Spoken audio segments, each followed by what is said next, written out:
So, as socially conscious readers, we have to look at criticisms of novels as well as what we like about them. So, we're going to focus on the criticisms of To Kill a Mockingbird today.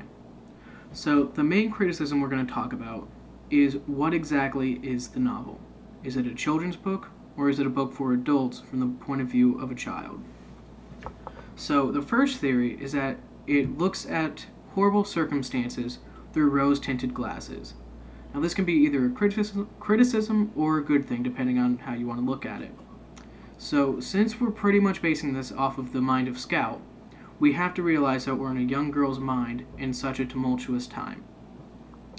So, others argue that it takes a realistic look at horrible events through eyes of a child.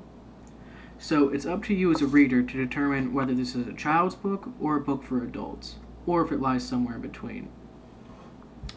So, even with these two issues, it's still taught in over 70% of schools. So, take that for what it's worth. So, my first question to you for your blog post is, do you think it is a children's novel, and why or why not? So, in order to answer this, I want you to look at a couple things. One, do you think it's a children's book? If it is, point out some examples of why it is. If you don't, also, I need examples.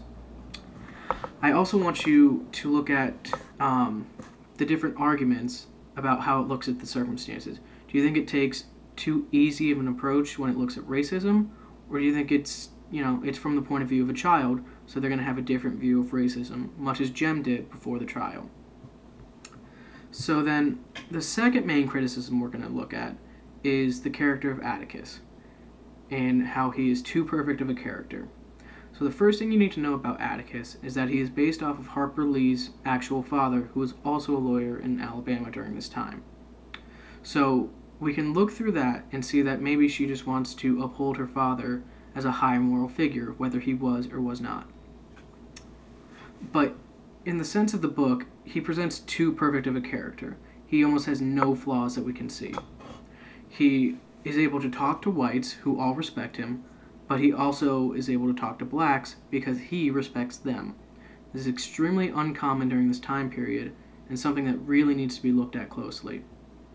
A man in his position generally wouldn't consider a black man worth talking to, and he certainly wouldn't try to defend him. In fact, he is chosen specifically to represent the character in the novel, as he is the only one who will try to actually defend a black man in the public court, while all other lawyers would simply paint him as a perpetrator.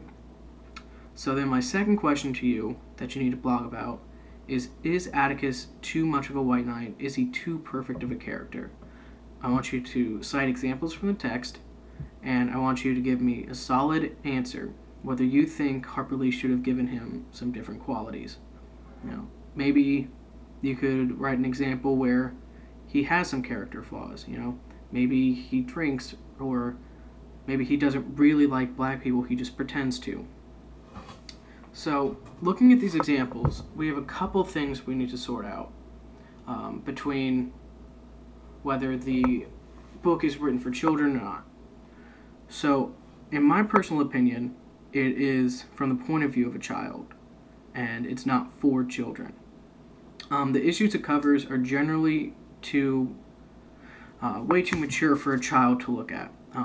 The way it covers racism and alcoholism and infidelity and rape, you generally don't see that in a children's novel, and I certainly don't think that children should be reading something like that. I think it's probably placed in a high school setting where kids are able to maturely look at the topics at hand, but still see that there are some issues with it. Since it's from the point of view of Scout, she's going to have some different points of view which will ease the examination of issues such as racism, but she's not totally going to look over them because they're still there. So for question 3, I want you to blog and bring to class tomorrow. Do you think that if the novel was from Atticus's point of view, do you think that we would receive a different flavor of text? Why or why not? So again, I want you to look at different examples in the novel, and I want you to analyze them from Atticus's point of view rather than Scout's. So taking all this into consideration, I'll see you tomorrow. Thanks.